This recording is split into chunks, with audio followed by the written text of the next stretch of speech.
And we are live. How we doing, guys? Richie Going on? Patrick show here with my boy Brett. Haven't done a night show in a long time. Got about 10 minutes left of Thursday, and we're about to head into Friday. Got a lot of topics to talk about.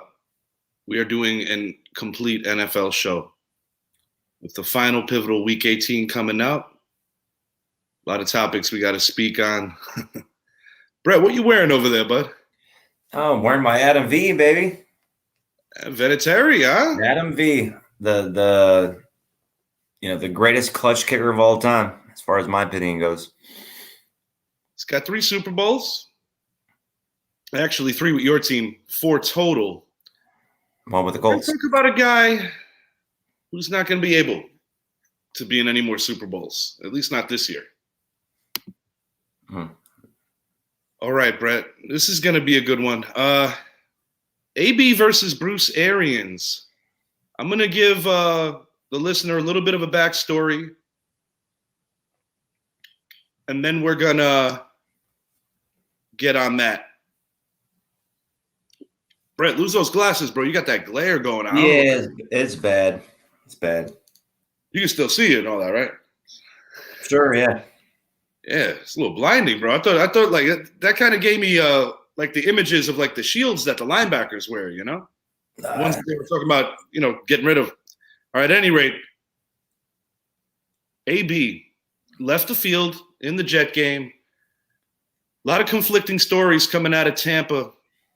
On NFL Network today, we had Tom Brady and Bruce Arians both address their side of this. Antonio Brown left a very detailed statement through his representatives about being forced to play injured. Before I give you my 2 cents on this, I want to hear what you think. At this point, it is a, he said kind of rampage right now. We honestly don't know the full story on the sidelines that took place that Sunday.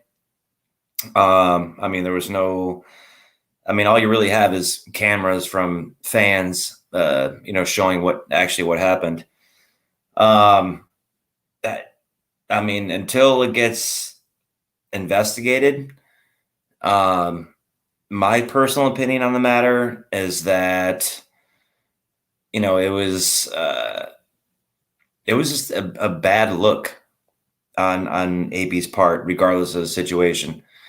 If you're cut, if you're pulled from the game, there are certain ways to, end the situation. You know what I mean? Let's sit on the bench, take your pads off, sure, but run off the field and throw your shirt into the audience. He didn't look injured when he ran off the field. This is my personal opinion of it. So hold on. Don't give me a timeout yet. Don't give me that timeout signal. I'm not doing that. It was just a bad show. Regardless of what happened, with the conversation between him and Arians, it was just a bad look. Regardless of what happens in the next few weeks, because this is not the only time we're going to hear about this situation. This is an ongoing thing that's going to be happening in the next 2-3 weeks. AB's put on social media all the text messages that he sent to Bruce Arians. Save that shit for your lawyers, man. You know what I mean? Like, you're gonna put that shit on social media. I get it. It's we have to choose sides, kind of thing. I'm more about the health for the player, and that's become a big issue, and that's what the issue is regarding this.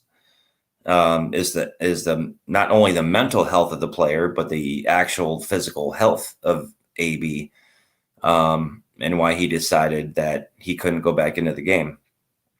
But once again, it's a he said thing.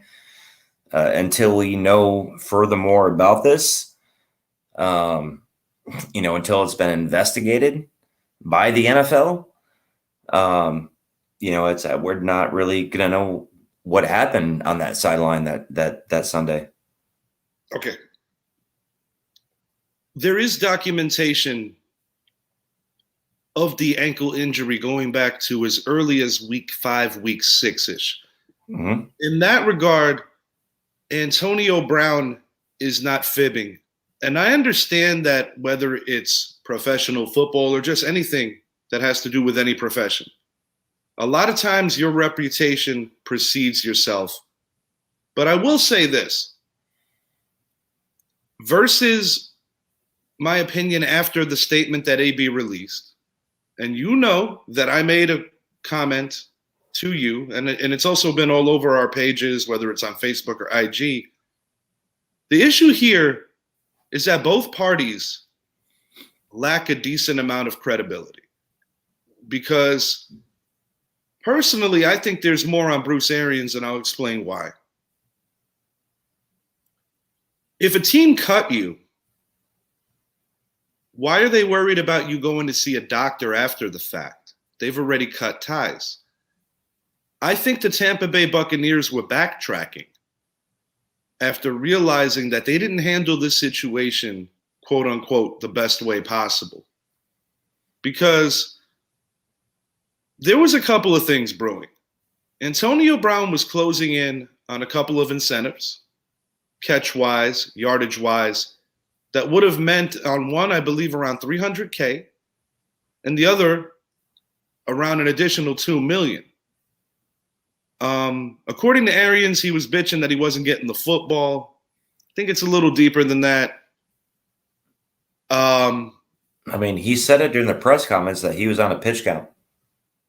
I get that, but my thing is this. The evidence that will be shown, if what he says is true, and he was name dropping the doctors, Tampa doesn't really have a leg to stand on in this matter in terms of if he should have been on the field. Because according to Arians, the players make their decisions. The doctors, the team doctors cleared AB. Mm-hmm. Team doctors are always going to do what they think is best for the organization, not the player. That most NFL players will tell you that. I think AB covered his tracks, if indeed he did do this. And, you're talking bone spurs, cartilage issues. He's had a bone spur since week 5. I understand that, but he also didn't play because of the vaccination situation. And to your point, yes, vaccination situation. Come on, that's a whole nother topic. Yeah, but it's a simple one. He got suspended because he lied about getting vaccinated and he made up a fake card. But once again, and I try to tell people this, whether AB's crazy or not, whether he's credible or not, that doesn't change the fact in my mind that Bruce Arians is also full of shit in the sense that he wanted to hold this team up to a higher integrity level until they needed AB. In the nightmare game they had against New Orleans when they lost all their receivers, now all of a sudden, the hell with the integrity. We need this guy to play now. So Arians lost. It's not so much that we don't know what time it is and we don't know what it is. It's more about, dude, don't insult my intelligence. You're a douche. You're a douche. You are. Oh, listen, he came up with a fake vaccination card. Who's not to say that he came up with a fake statement?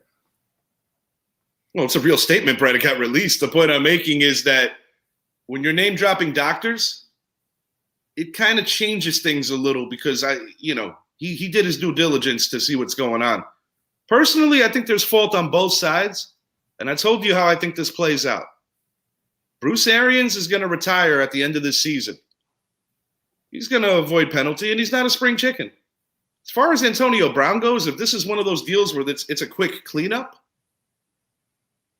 and Tampa also didn't play their cards right in the sense that they could have easily waited until Monday, to prevent him from signing somewhere for the playoffs.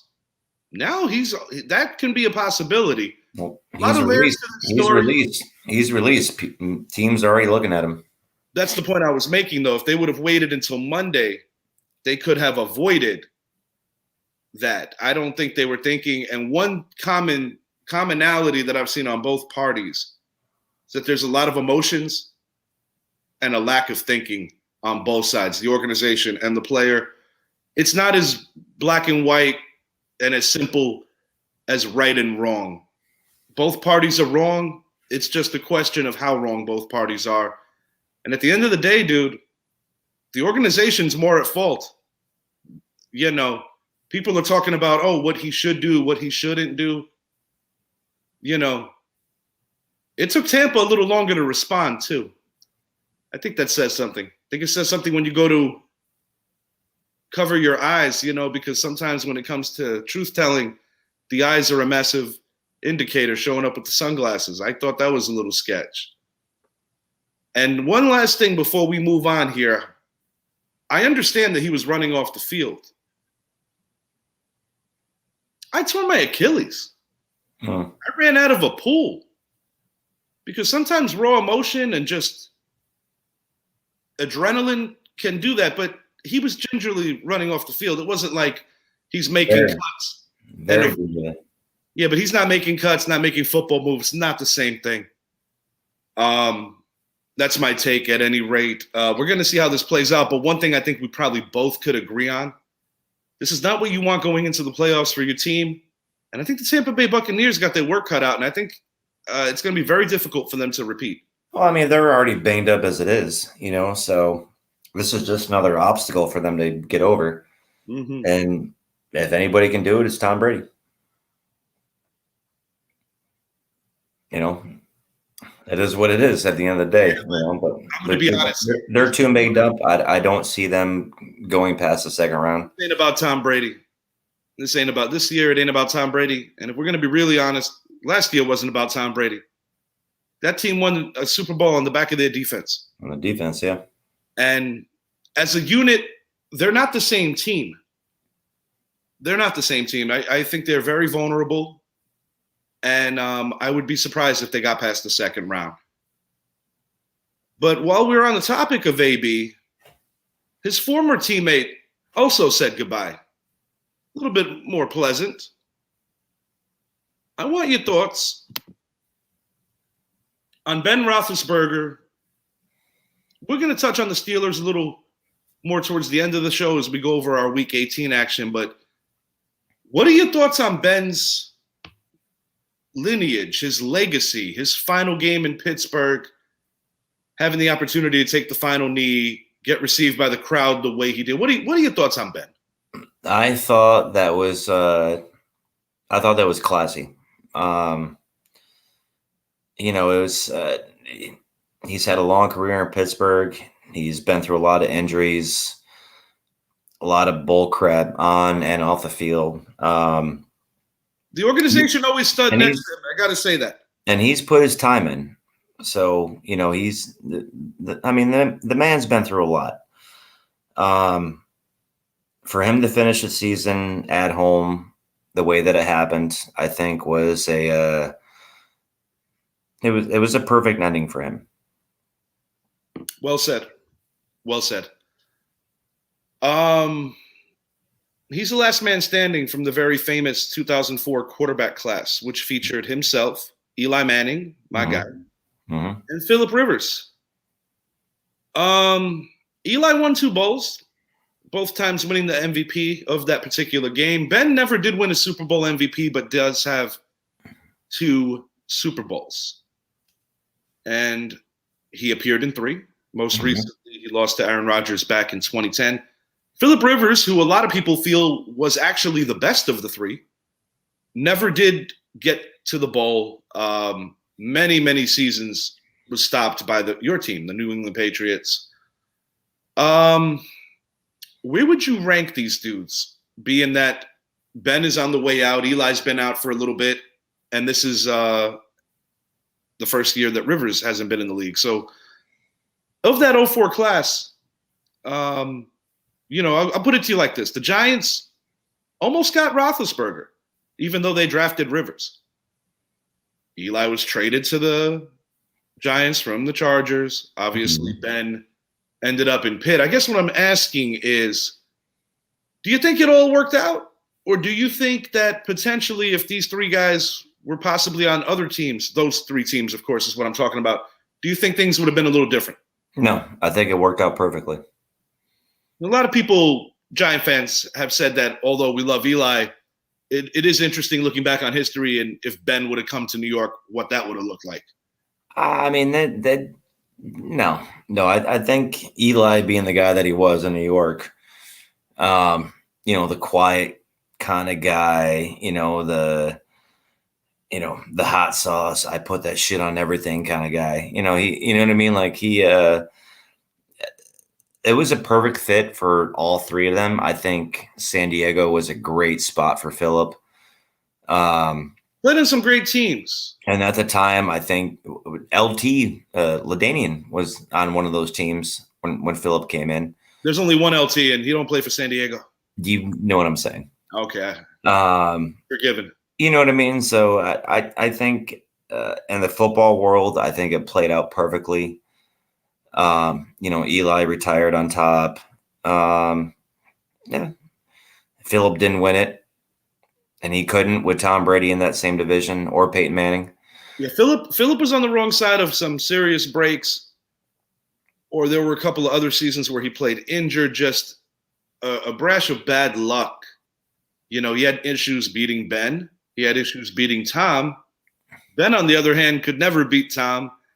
The times that he did win the bowl, he didn't have to go through the Patriots. Eli was able to beat Tom. So if anybody as a Giant fan is going to ask me what I think, I'm happy the way things worked out. One thing I do have to say about Ben, though, that I admire is, and the organization too, for that matter, allowing him to play these last couple of years when he was clearly on a decline. Yeah. I think is the organization saying thank you for putting them back on the map and winning Super Bowls for the first time since the 1970s, because they were the team of the decade in the 70s, had a very rough 1980s. In the 90s, they had a little bit of shine in the middle there. They had some great defenses, but they weren't quite able to get over the hump and win the bowl. Yeah, the black curtain. Yeah. Steel curtain. I'm sorry, steel curtain. Steel curtain. Mean Joe Green, among others, great defense. Very, very good stuff. I thought it was a great ending for Ben.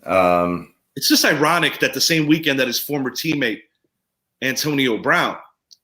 It's kind of ironic how those things work, like more or less simultaneously, the same day of football, or a day apart. Actually, the Steelers were last game of the week, but it's very crazy how that all seems to come together. 100%. A lot more often than you would think in the world of sports. But Pittsburgh actually does have an outside shot of getting into the playoffs. I looked at their possibilities, but once I saw that Jacksonville had to win, I stopped reading. I said, that's not happening. Yeah. Sorry, Jordan. But you always want to go out on top as a winner. Eli was able to do the same thing in his final game, starting for the Giants. And, I wish Ben good luck in his retirement. I know he's run into some controversy and troubles off the field, but I do believe that as people get older, they reflect more and they look back at their past. And I do think he is a better person than he was some years ago. And I guess like anything else, it's all part of growing up.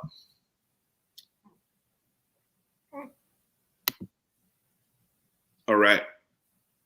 Got week 18 coming up. Final week of the season, the first week 18 of any NFL regular season, as this is the biggest season in NFL history. Yeah. 17 games. Longest season. Yeah, 17 games this year. First time in NFL history that they've had a 17-game slate. And we've got some big ones. The Green Bay Packers have already clinched home field advantage, so I don't really feel the need to touch on them all that much, or at least not until maybe we get closer to the playoffs, or in the playoffs, actually. Got some lower-tier teams like my New York Giants vying for higher playoff position. We are playing the Washington football team, their final game as the Washington football team. They will be renamed on Groundhog Day. Hint, hint. I hope the Giants lose. I said it. I don't want Carolina to win. Excuse me. I don't want Carolina to lose and us win and we lose the 5 spot. And in a weird, very messed up world of draft picking and praying, I'm actually rooting for the New York Jets and the Houston Texans. It's a weird world. Hey, I'm rooting for the Jets too. They beat the Bills and we win against Miami. We got the number 1 seed in the AFC East. Like that segue, don't you? Yeah. All right, well, you brought them up. How do you feel about the New England Patriots this week? This week against Miami, I like our chances. I think with our run game, Stevenson, Damian Harris is back healthy. Bolden's running the ball well. Now Hunter Pence is finding his way into the offense. Hunter Pence, Jesus. Yeah, better than Mike Pence. Yeah. Dude, I thought that was a real fly on my TV. At any rate, I know who you meant. You were talking about Hunter Henry. Jesus Christ. Yeah, you know where I'm going with that. It's a little late. I understand, but yeah. But it's a little late. It's midnight. It's late. I'm going to add to that Jonnu Smith as well. FIU graduate. Ultimately, I think it's going to come down at some point to Mac Jones having to make the plays. Third down plays. It's really similar to Brady's first year, where they constantly leaned on the defense, but when Brady had to make the plays he did, it's a big ask. And I've said this on multiple shows. I've said this in the past. I think Bill Belichick has a chance to win Coach of the Year, but I don't feel that anyone should be considered before the Bengals head coach, because that is a massive turnaround. But Belichick definitely should be a finalist, should be in the conversation. Matthew Judon, what a phenomenal pickup this year. I really feel that the Patriots culture, not so much about changing, it's the Patriot way. And one thing about Bill Belichick is that he found the right man. We said this on our last show with Quentin. He fell to them at 15, coming from the Saban school, the Belichick school, and those two, Saban and Belichick, are very tight. I don't think that they could have gotten any luckier in terms of finding the right guy. Do I think he's going to win Rookie of the Year? No, I don't. I think that's going to go to Jamar Chase. Yeah. I think Mac ran out of a little juice in terms of statistically midway through the year, but the only stat that really matters is winning. And the Patriots definitely have a chance to do that. As far as the game goes this week, I expect the Patriots to win a close game. I think Miami's going to give you all you can handle. Their season is over, but that's a legitimate rivalry. And I know the Dolphins have got to be a little pissed off because they were one of the hotter teams in the NFL before their tough loss last week. But when you dig yourself a 1-7 hole, it's really hard. I'm going to go Patriots 23, Dolphins 20. I think it's going to be close. I think it's going to be low scoring. But I do think, former assistant Brian Flores of Bill Belichick's doing a damn good job in Miami. 10-win team last year. Should they win this week, they finish a second season with a winning record, although not making the playoffs again. But considering that they started 1-7 and to finish even 8-9 if they lose, I think he's done a hell of a job yet again. And the Miami Dolphins, for the first time in a long time, are in good hands. So, no, they are. I think it's a good matchup, and Miami plays this well every year. It's kind of hard not to count Waddle out of that Rookie of the Year conversation. Even though he's on a crappy team, he still has. Well, that's the thing, though. I don't really think they're that crappy. Well, and he's taken that team to another level. But the fact is that Jamar Chase is having a phenomenal rookie year. And Waddle's is under the radar because he's on the Dolphins. But he's still putting up great numbers, but it's not, nobody's going to see it. No, I think it's a good matchup. I think we come on top 27-20. If the Jets can pull off a miracle and beat Buffalo, and we take that number 1 seed out of the AFC East, I mean, that's a good football Sunday. That's a great day. Now, I'll be honest. I don't really think it's a far-fetched miracle for the Jets to win that game in Buffalo. One criticism that I've had of Buffalo all season, I mean, even last week, they beat the Falcons. They weren't that impressive. And I'm not going to lie. It's hard to bring that same intensity when you're playing a team like that versus when you're looking over the other side a couple of weeks ago and you're playing the Patriots. So it's definitely a trap game. But one thing I got to say about the New York Jets, they are the better team in MetLife Stadium right now, and I will not deny that. I think Robert Saleh has done a good job cultivating some young talent over there. When you call a guy that was on his couch and he has to play Thursday night football, and the way that he finds out who his teammates are is by playing Madden. And I remember we were on the phone. We were kind of making fun of that game, but that's awesome. The Jets have had some moments. I mean, they've been through a lot of quarterbacks this year. And in a quarterback-driven league, it's good to have depth. I mean, when I look at a team that's rebuilding and when I think about it's not going to always be the record that shows the improvement. It's more about competitiveness, about holding guys accountable, about guys not quitting. And one thing I've got to say about the Jets, and I would say this is probably the first time since they had Rex Ryan, where I feel that there is actually a toughness on that team that I haven't seen in quite some time. I will say that they got some quality wins this year. They beat the Bengals. They beat the Titans. Got a couple of sneaky wins, and they gave the Tampa Bay Buccaneers all they can handle. I do think Buffalo should and will win. And there is a distinct possibility that that's going to set up an immediate third matchup in the first round between Buffalo is not known for closing out games at the end of the year. So I think the Jets have a good shot. And I'm sorry, like the Bills don't have a run game. Like I don't know. It'll be interesting to watch because I'll be rooting for the Jets, which is sad to say. They'll win that game, and the better team's the Bills. I'm not going to subscribe to they're not known for. I mean, what are the Bengals known for? Losing to Joe Montana, choking, getting in fights with the Steelers, giving Antonio Brown some horrific head trauma that Vontaze. I mean, seriously, what are the Bengals known for, dude? Look what they're doing right now. So, just like the AB situation, I'm going to say the same thing here. Yesterday don't mean a damn thing. It's all about today and moving forward, and that's what a team like the Bengals needs to tell themselves. Speaking of the Bengals, are they real? Are they for real? I don't see how at this point I can't say that they are or not. Rather, Burrow was on pace to probably win Rookie of the Year last year. He had that bad knee injury. Elliott called the Jamar Chase pick prior to the draft. I myself thought that they were going to get Penei Sewell out of Oregon and solidify that line. I wasn't a fan of the Chase move. I understand why they did it. Two of them played together in college. The Bengals have had some tough losses earlier in the year. I recall them losing to Green Bay at home. That was difficult. They got their ass kicked by a healthier Browns team earlier in the year. Wow.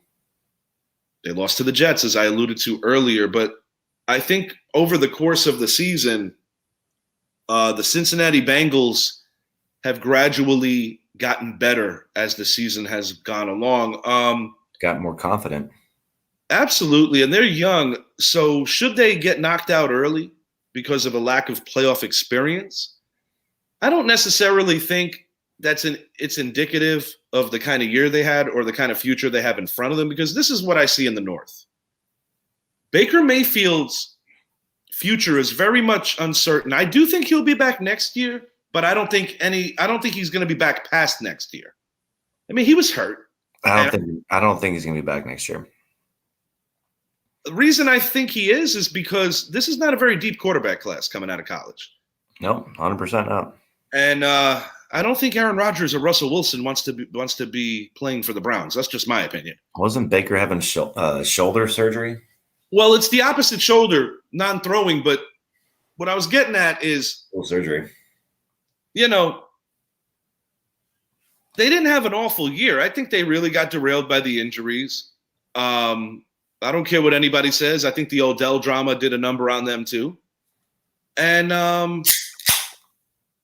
in all, in the North, Pittsburgh Steelers have to start thinking about their next quarterback. I am a fan of Lamar Jackson.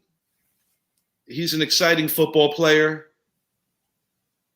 But I've had these discussions on the show in the past. I feel that he does struggle with his accuracy on the run. I feel that I just don't feel that this far along in the game he has evolved to the level where he's going to win championships. I think he's going to have a hell of a career, but I don't believe in Lamar on that level that he's going to win championships. Mm-hmm.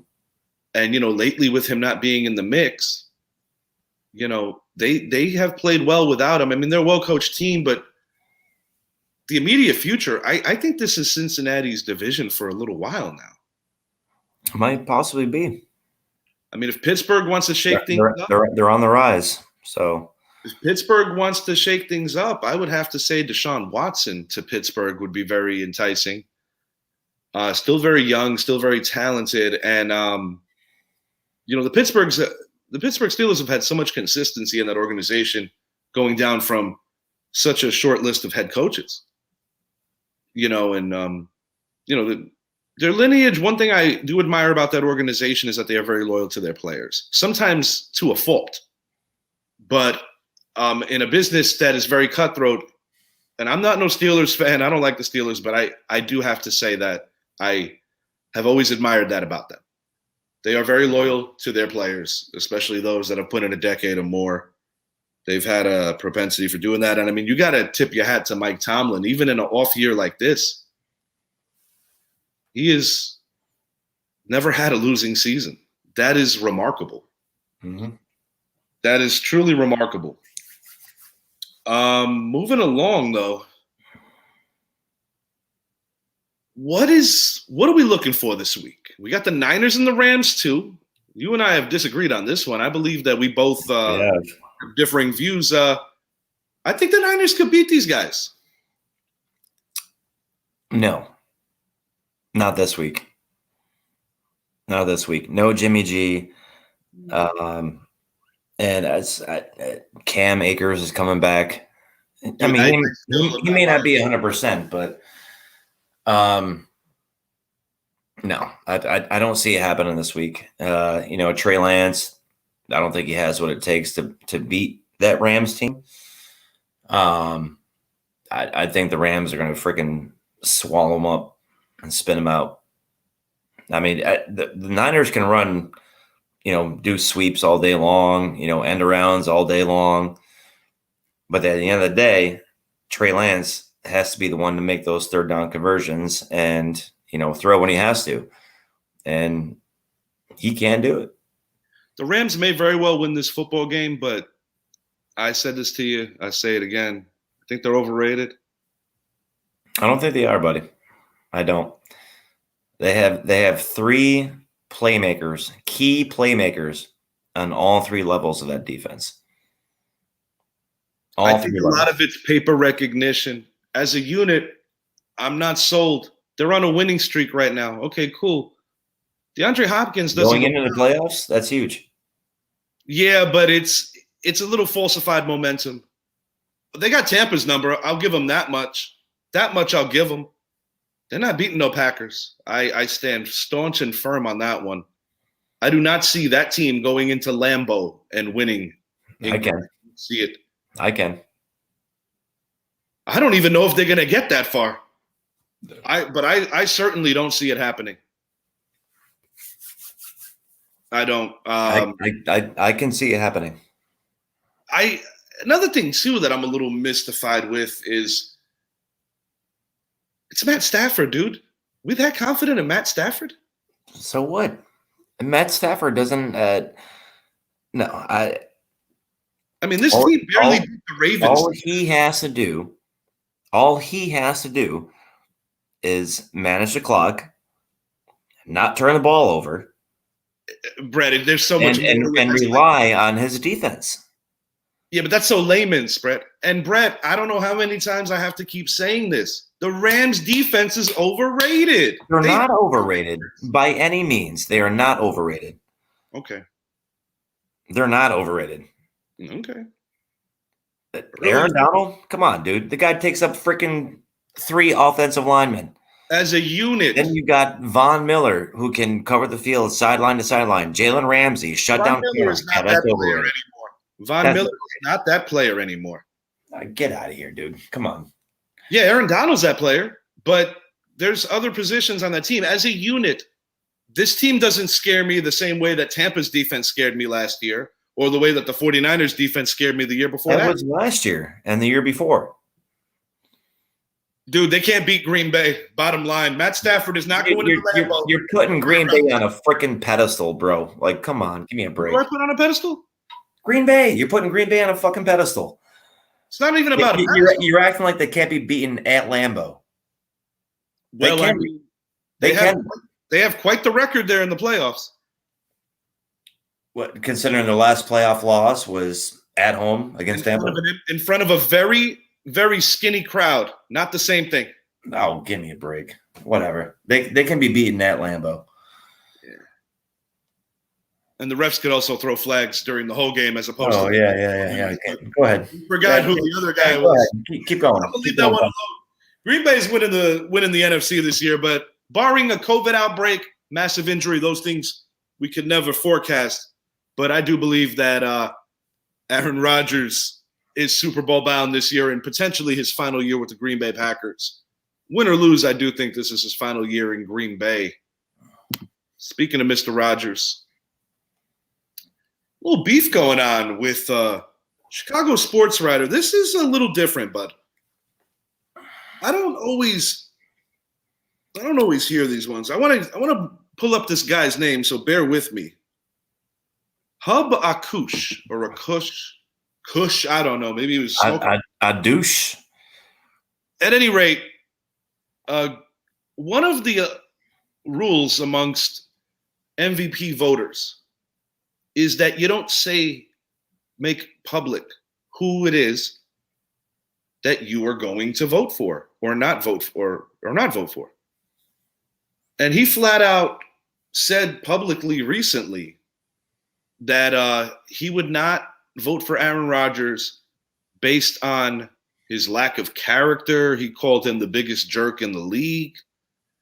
And my thing is, whether this is true or not should have no bearing on the performance inside the lines. I mean, was Lawrence Taylor the nicest guy? He won the MVP, and that's my boy. You know, I'm sorry, dude. I can't even entertain that one. And Rodgers basically shut it down. And I don't think Rodgers is overly worried about winning another MVP. I mean, he would join in some very rare air winning another one. I mean, you're starting to approach the Peyton Manning territory now, you know, in terms of league MVPs. But his big knock has been getting it done. Winning, yeah, the championship. And, you know, again, I would like to say that is a team achievement. It is not just one player. Mm-hmm. And I do think that, you know, the difference between, say, a Tom Brady who happens to have 7 rings. How many years did he have a top 10 defense winning those rings? And if you look it up, it's quite staggering. And I'm not saying that the Green Bay Packers are cream puffs on defense this year either. Kind of veering away of what this beef with the Chicago sports writer. Ultimately, my point is here is that he shouldn't be allowed to vote anymore. He kind of apologized after the fact. Rodgers tore him up. He basically said nobody even knew who this guy was last week. Guy doesn't know me. Oh, this is a Chicago writer, right? Yeah, he ripped him on the Pat McAfee. Chicago. Yeah, he ripped him on the McAfee show. I just think it's very unprofessional, for lack of a better word. I mean, So he didn't vote him into the MVP category because he didn't like him. Well, that clear as day, that's what it is. And Rodgers essentially said that his real beef with the sports writer's real beef with Rodgers is he's more pissed because I didn't get vaccinated. And Rodgers went as far as saying, well, maybe they should change the award to the most valuable vaccinated player. It is what it is, man. Any closing thoughts that you got for Aaron Rodgers? Like, I can't even. No, not even so much A-Rod. Just anything burning in the NFL that's on your mind. No, I'm excited for playoffs, man. Like this last weekend, I mean, there really hasn't been, a solidified seed yet besides Green Bay. Tennessee is number one out of the AFC. Yes, they are. So nothing after this weekend. I mean, the Chargers Oakland game is it's a big game for both teams. And no playoff spot besides the number one and number two seed is really solidified yet. So after this weekend, I mean, it's going to be we'll see what the playoff bracket looks like, but we have some very meaningful games. Who was your pick in that Raiders game? Both imperfect teams, but both teams that do certain things rather well. Who do you got? Games being played. I'm taking the Chargers, even though it's at Vegas. Darren Waller's back. Josh Jacobs is back. I mean, it's going to be a shootout. Like, it's going to be one of those Chargers KC shootouts, 38-34 kind of thing. I see a shootout. I don't think it'll get too ridiculous of a shootout. I'm still picking the Chargers, though. Like, I think Herbert's the real deal. Eckler's going to have his 50-yard rushing, 50-yard reception kind of game, maybe a touchdown or two here or there. But I just, with the amount of obstacles that Oakland's had to overcome this year, if they make it in, I mean, God bless them. That's a story and a half for the NFL. You know what I mean? So, was marred with a lot of issues. Obviously, the tragedy involving the Henry Ruggs situation, and their coach. 2 families were destroyed with that situation. The victim's family, the family of Ruggs, there's no winners there. And John Gruden crap. Yeah, the John Gruden stuff was pretty alarming. Someone who I actually liked for quite some time. And it's disappointing. It also opens up another layer and another can of worms. I mean, it seems like all the odds are, stacked against them. So if they make it in and they beat the Chargers, I mean, that's one hell of a story for the NFL, let alone the Raiders. So. And speaking of a hell of a story, by the way, I'm gonna take the Raiders by 3. That's for you, Uncle Randy. That's for you, Charlie. And that's for you, John Madden. Before we get out of here, my final thought here. When we first lost the great John Madden, I spoke about this on IG. A phenomenal coach, and I had said this on IG. It's kind of amazing that a coach with such a phenomenal record and so many AFC title game appearances, and he did win a Super Bowl. I mean, you're talking one half of the legitimate voice of the NFL, of course, with Pat Summerall. Later moving on to Fox, he gave them instant credibility. Down the road, doing the night games with Al Michaels. There's a lot of things you could celebrate about John Madden. The video game is awesome. Changed the way Changed commentating forever. Changed commentating forever. But I think you go as far as making the argument that maybe with the exception of Vince Lombardi, maybe not even with the exception of Vince Lombardi, maybe a Bill Belichick even.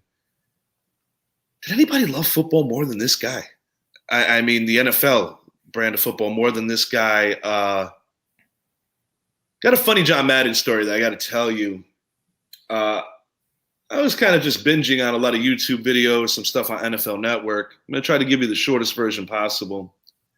They're getting ready for the Super Bowl. He's all revved up. They're getting ready to take the team bus from the hotel to the game. And the way Madden says it, I'm paraphrasing, I was so nervous to get out of there that I didn't realize that we were missing players. And I seen like this one pirate-looking guy that was all dressed up in Raider garb. And I just want to get the hell out of there. My nerves were getting the best of me. So they arrived to the stadium. And Madden is about to lose his shit because he didn't realize that he had left some of his players back at the hotel. So that same superfan in the pirate garb ended up driving these dudes to the fucking game. Nice. That's classic. But the thing I'm saying is like that shows like such a very human element of John Madden, like on so many layers. But I think what was one of his best qualities is that he was just another one of the dudes. Mm-hmm. He treated people good, whether you were NFL royalty or commentating royalty, or if you were an intern, or if you were just a player that was just starting and maybe barely making it. One thing that I've learned about John Madden over the course of following him is that I really feel that he pulled for the underdogs. And that, nobody like that could ever be duplicated again. But I must say it was a privilege to grow up watching John, listening to John. Listening, yeah. And watching for that matter, if you haven't seen all Madden, definitely check it out. But I think you haven't seen Little Giants, check it out. Sure. And I would say that the biggest contribution that Madden makes, there's a lot of them, past winning and past being a great commentator, is that I think even with the video game or just he kind of bridged different generations together, because they always say when you make the whole, it's all about protecting and preserving the game and making it better than before you got there. And I don't think anybody exemplified that more than John Madden. Just a phenomenal human being, and he's going to be missed. Next year, I'm sure that he's going to be on the cover. Oh, they're going to come out with some Madden freaking all-time cover. And, they're going to go all out next year regarding a Madden game. As they should. And far from a Raider fan, but I must say, I guess I got to pull for the Raiders this week for Madden alone. And I think that's a good enough reason for me. Fair enough. We are out. Hope you enjoyed the show, everyone. And we're actually going to see what this show looks like, because we're going to go check it out now ourselves. Brett, good job, buddy. It was great having you here. Last thing, quick. Nothing's quick with us. Give me your Super Bowl pick. Oh, come on, man. Dude, I don't know the next time we're going to be doing this. Life happens, and we don't always get together. I'm going to pull the L card here. I'm going to go L mode. I'm going to go Cincy. I said it. I said it here first. Okay. Cincy versus the Rams.